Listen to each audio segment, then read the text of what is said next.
you want to be the person that they want. And then that doesn't actually work out well because you need to be the person that you are. And I think if you trust in that and lead with your values and what you want to do very specifically, you'll find the place where your gifts meet a need in the world. You just heard from Wendy-Jo Toyama. And look, there is a reason that everyone in the association industry seems to know this woman. If there's an opportunity to lean in and learn, just take it. Don't make excuses. Don't worry or wonder or second guess why. Just take advantage of that. Lean in and learn. She is a forward-thinking CEO of the American Epilepsy Society and a trailblazer in leadership, diversity, belonging, and so much more. Some associations have been very reactive to reduce risk and protect their associations, and that has not necessarily gone well for them. From pioneering DEI initiatives in the 90s to leading major healthcare organizations with purpose and principles at the forefront. There's a lot of power in pausing. And I also work to bring curiosity with me. Through uncompromising values, managing strategic transitions, and fostering belonging, Wendy-Jo emphasizes the importance of culture in everything she does. You have had such an interesting and varied leadership journey.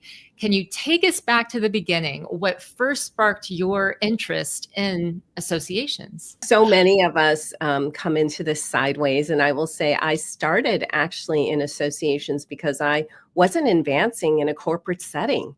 I had gotten my MBA, Tribune had paid for it. And when I looked to advance, I looked around and, nobody looked like me. And so I stepped into nonprofits. And I think nonprofits are just fabulous places for growth. I particularly like to recommend them to women and people of color. I think they're environments of scarcity. And when you do your job, you can lean in to do all kinds of other things. So I moved into nonprofits and went from a very small children's museum to my first association job, and I really loved it. I thought I wouldn't feel the mission at a professional association as opposed to a social service agency, and I was so surprised at the passion and time and values that the volunteer leaders bring to the space that they're in. And I was kind of hooked. I mean, I think for a little while, I thought I was a marketing professional that worked in an association. I had a mentor who said, go back and get your CAE. And I'm like, I have an MBA. I don't need a CAE. And she's like, oh, you do. You have to signal to the community that this is your profession and that you're committed. And it was some of the best advice I got. I went back, got my CAE, and that's how I started. I will say that the path to a CEO took some time. And I had to be very flexible on location, size, and pay, and eventually landed a CEO position, but it was through a lot of persistence. I had a lot of interviews before I landed that first CEO job.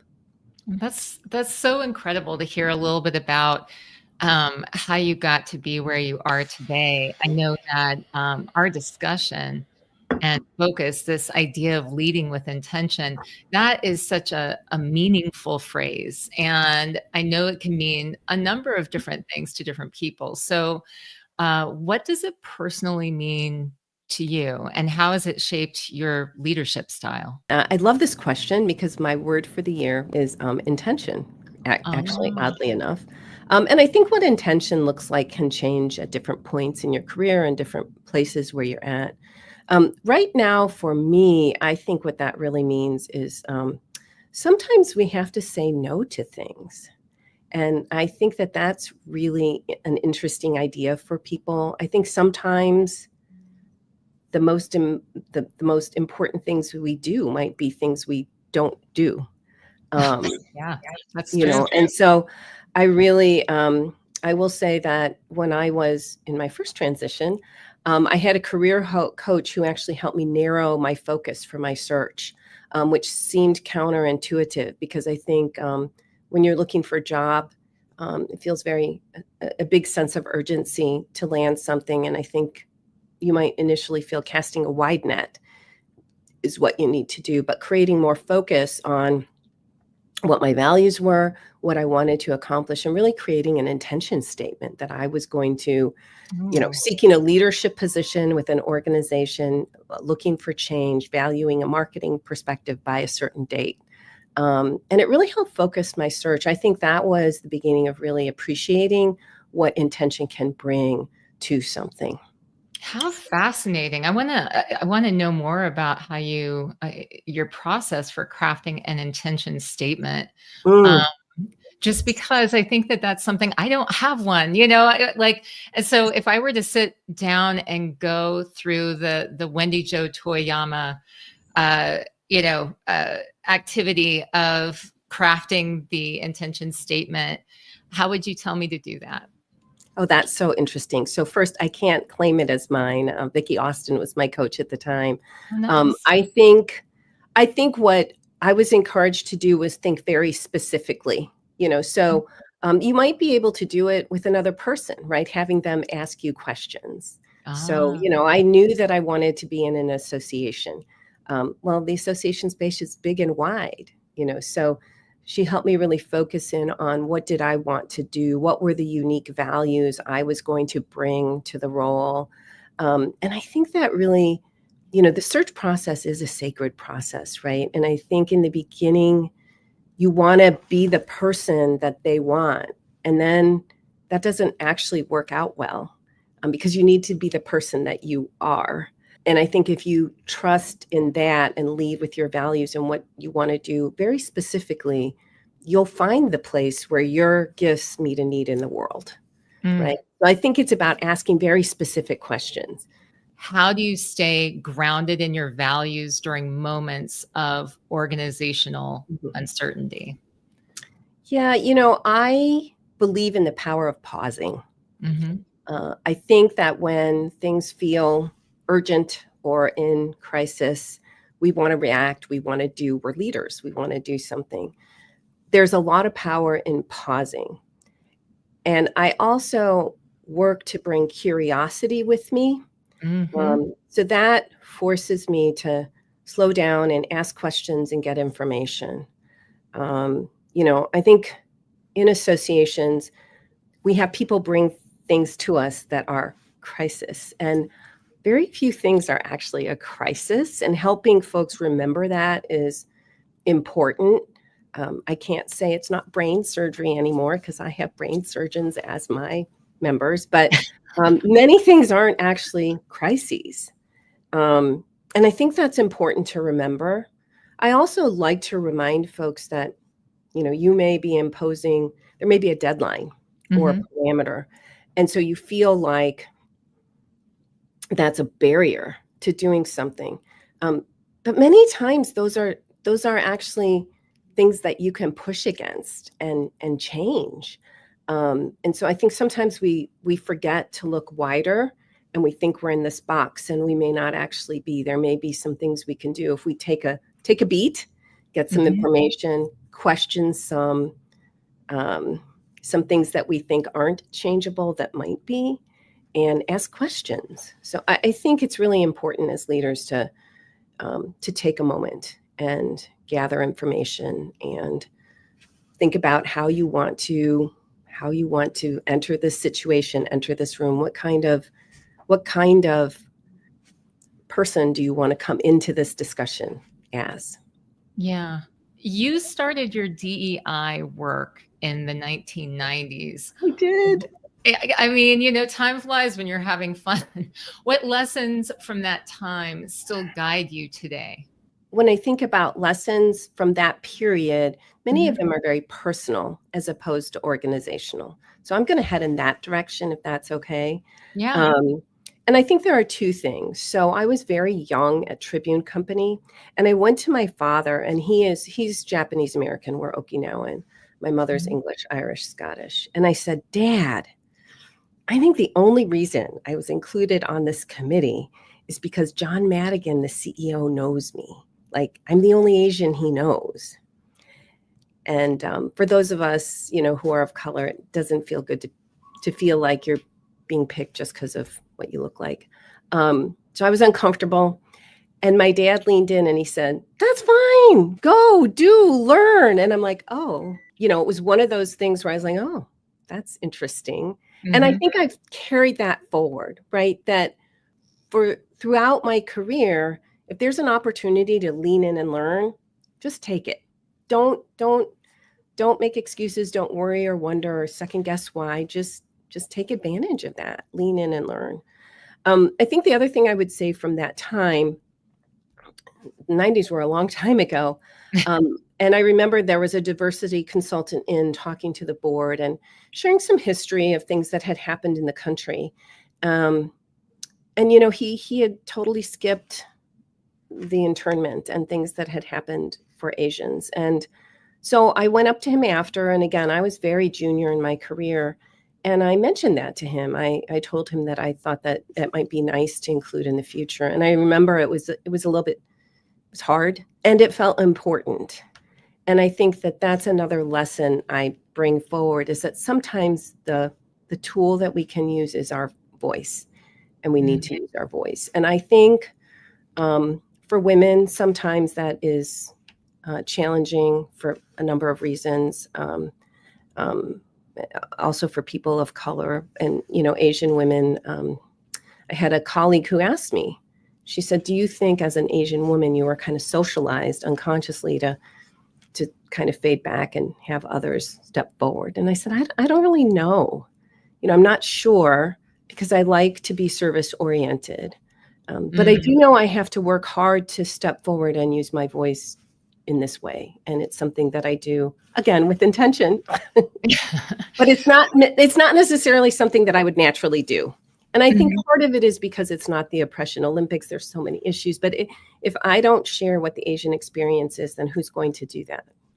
Well, I love that you're bringing this up, because it is. I do want to mention to everyone, I mean, among the many other things that you do and are known for, the AANHPI Heritage Month that's going on right now. It's going on as we're recording this. It's very important for bringing that visibility and to talking about some of these issues that you just mentioned. How do you see the role of identity and representation shaping our field, and how has it shaped you?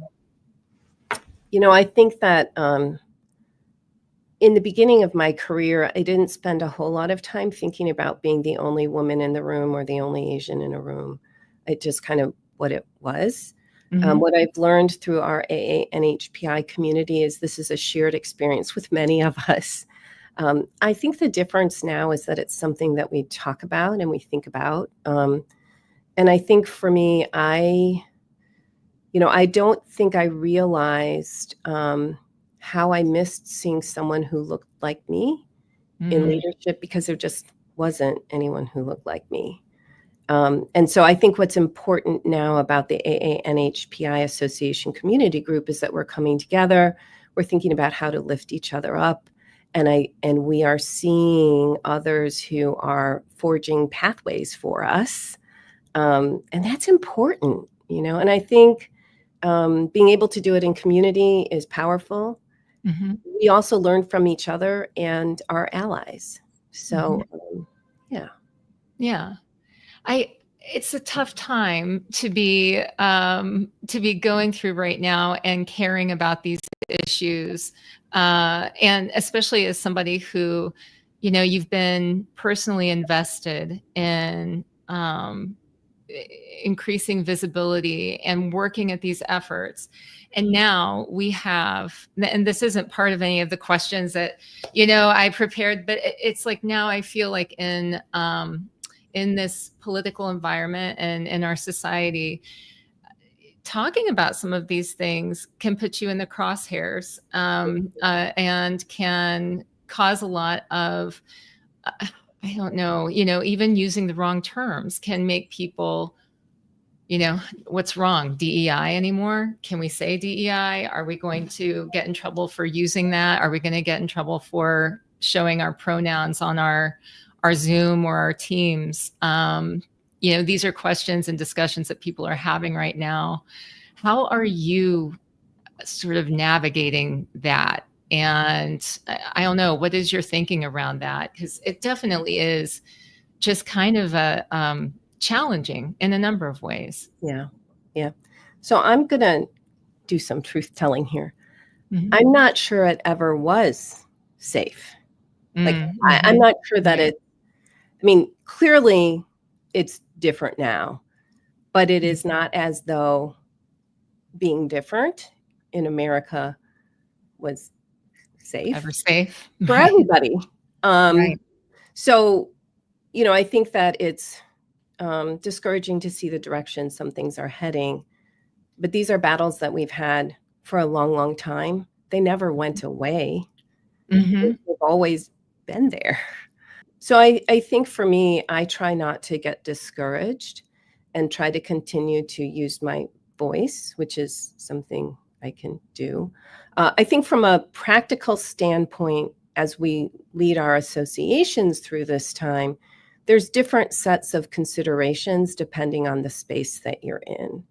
And I think that it's really important to consult with your board and your attorney and make the decisions that are right for your community. I will say that, again, working not to be reactive is probably helpful. Some Mhm. associations have been very reactive to reduce risk and protect their associations, and that has not necessarily gone well for them. The biggest thing I think moving through this time is to ensure that you're helping your organization stay true to its values and Mhm. figuring out how you do that and what that looks like. And, that doesn't mean we aren't making adjustments at our association. We are. We're thinking about that. But I'm fortunate to work at a place that the day the EOs came out, we opened a bridge program, which was to advance people in the profession who were historically marginalized and minoritized. We opened that up the same day. Wow. We talk about it in a broad, inclusive way. It's not a limited application program. Um, but our board doubled down. But not everybody's organization is going to be at that place. So how do you help them walk through it and be informed and understand and make decisions that align with their values? That's what's most important, I think, right now. How can association leaders create that true sense of belonging across perspectives? What are some of the ways that Mhm. you've uncovered that help you to do that? So I'm very excited that the organization I'm at right now, we're creating an employee resource group to look at belonging. It's called Belonging at AES. Mm. So creating, giving permission to the team to carve out time to do this, I think is important. So that's one way, and it will be grassroots. It'll be um, informed by what our team thinks would be important to do that. Also, when I was at the Association Management Center, one of the things I loved there that we did was created space for conversations. I Mm. remember after the women were murdered in Atlanta, I reached out to our CEO, Steve Smith, and asked if I got a few Asians who were willing to share their story, could we make space for that? And we did, and it was really powerful. I'm not sure our colleagues had heard our stories, and Mhm. some of them hadn't shared their stories. And that had been something that continues regularly at AMC. Conversations on different topics and an opportunity to come together and talk about it. Mentioned belonging earlier. Belonging is one of those elements Mhm, of the association industry that is so incredibly important. It's probably one of the things that I've seen in your work, and I know in my work, that I think it just sort of leads and at the forefront of everything. Just how can we help people to feel more like they belong and they're a part of something, where we can work toward a mission together. mhm. And so, in that belonging, how do you know when belonging is actually truly being felt and not just talked about in a team or a workplace? This is such a great question.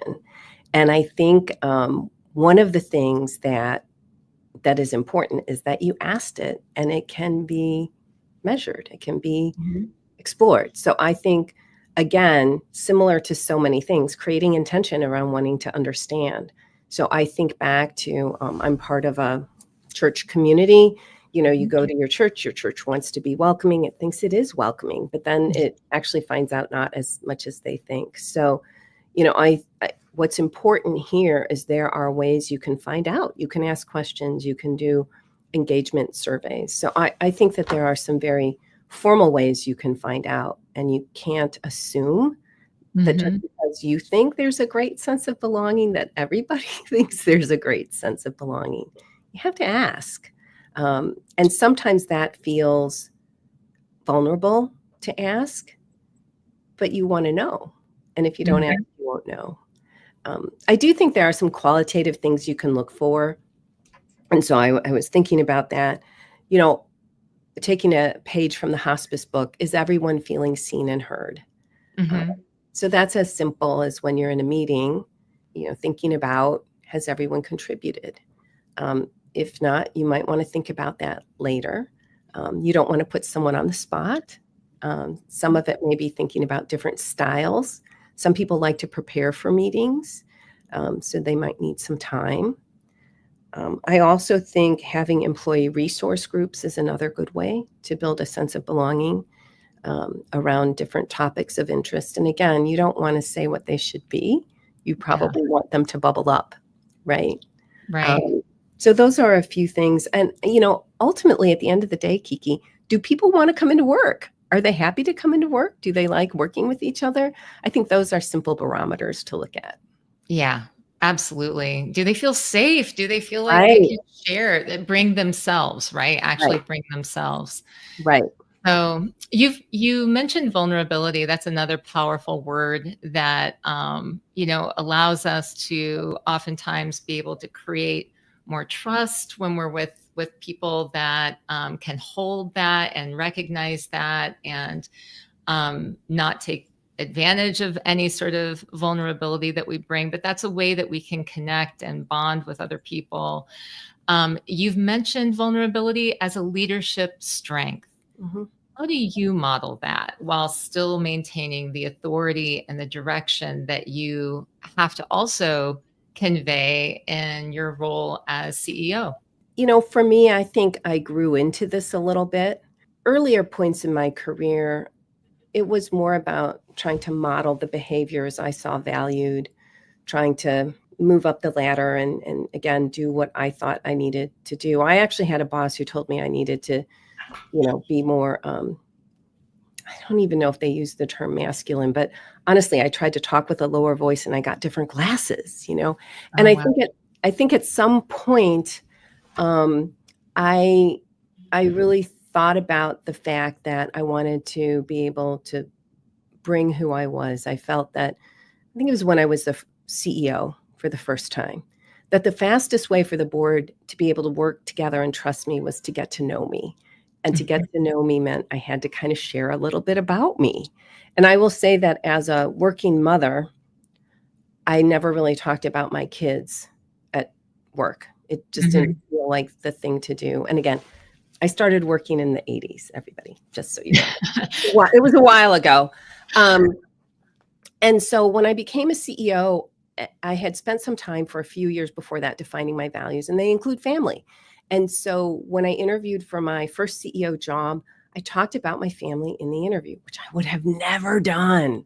But it was with an organization, the American Cleft Palate and Craniofacial Association, that worked with families. Go figure. And so when I talked about families, it really resonated with them.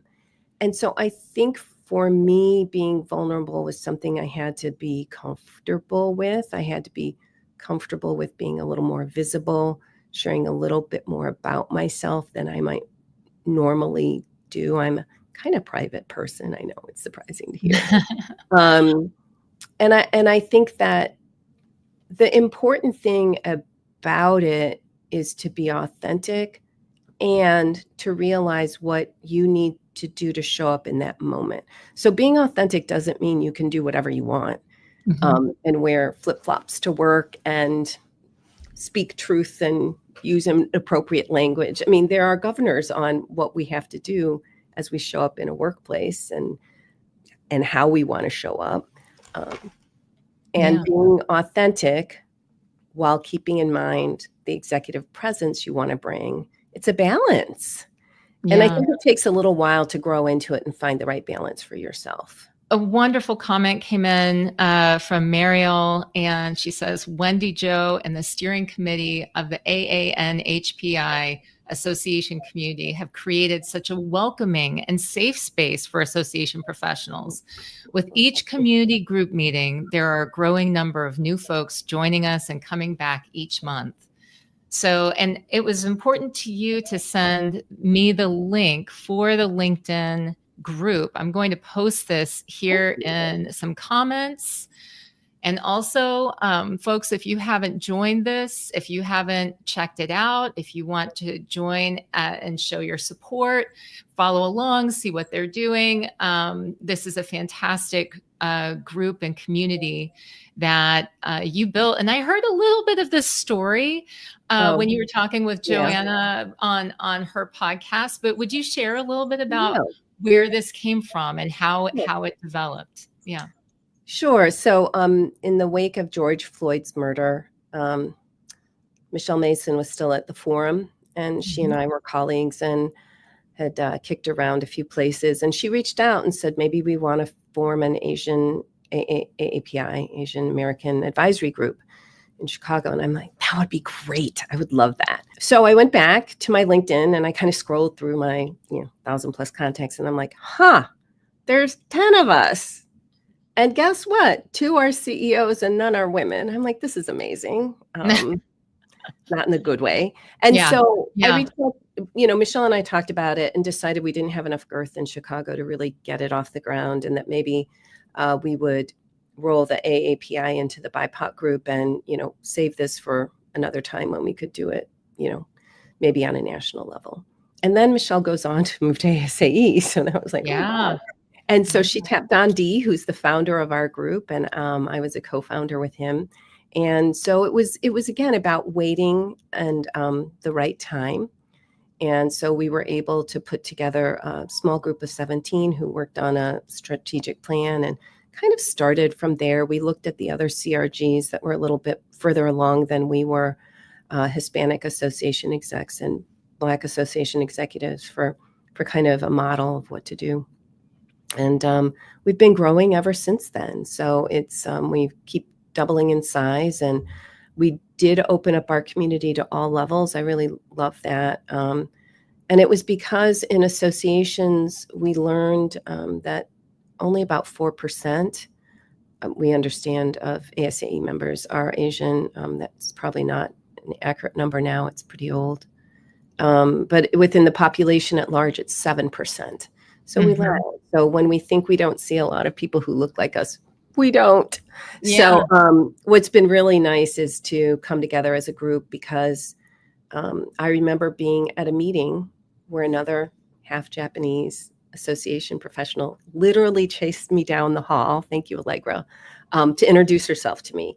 And we don't want people to have to chase folks down the hall to find others that look like them. So we're really excited to be able to be that community for everyone, so that you don't have to run around looking for folks who look like you.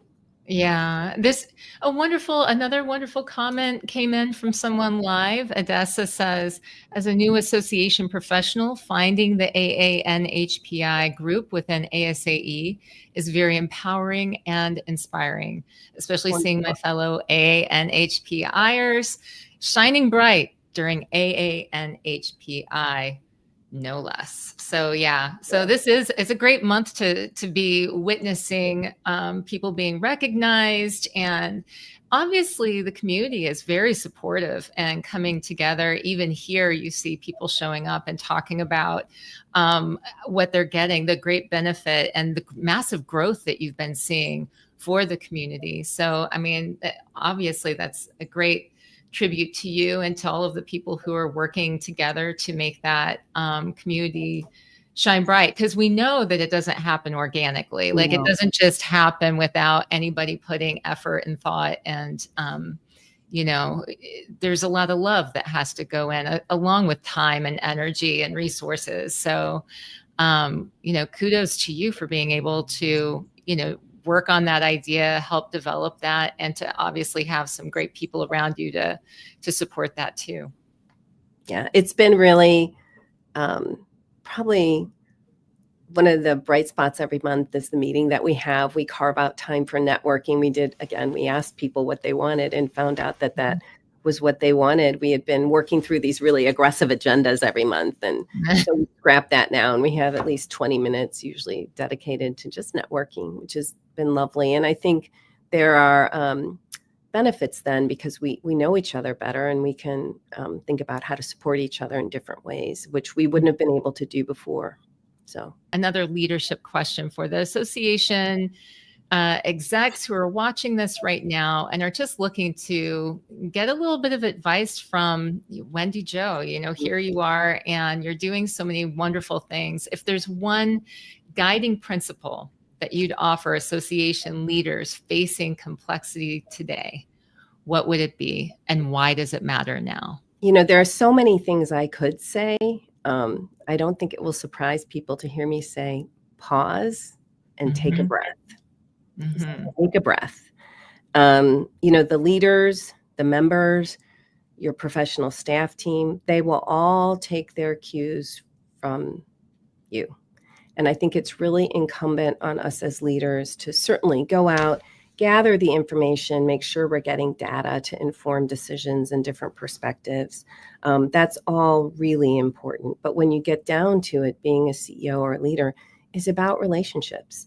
And I think we really need to set the tone and help our leaders see the things that we are doing that are helping the situation, help them see the things we could be doing, and keep them really grounded. And I will say, I just returned from a family reunion in Okinawa, which was super. And one of the things I did at my recent board update was share a picture of a Shinto shrine's Tori Gate from Nara. And it's this beautiful picture of this red gate looking out onto a forest with sort of the sun streaming in the side. And I shared it with them at the end of my talk because that's what I want to do. I want to center them. I want our association to be the place that people can come and feel safe and supported and have it be steady for them. So an anchoring place. So I think that happens with intention, and you have to pause because this is a time where it would be so easy to just spin. And you want to be that place of centering for those who are looking to you. So that would be my simple piece of advice.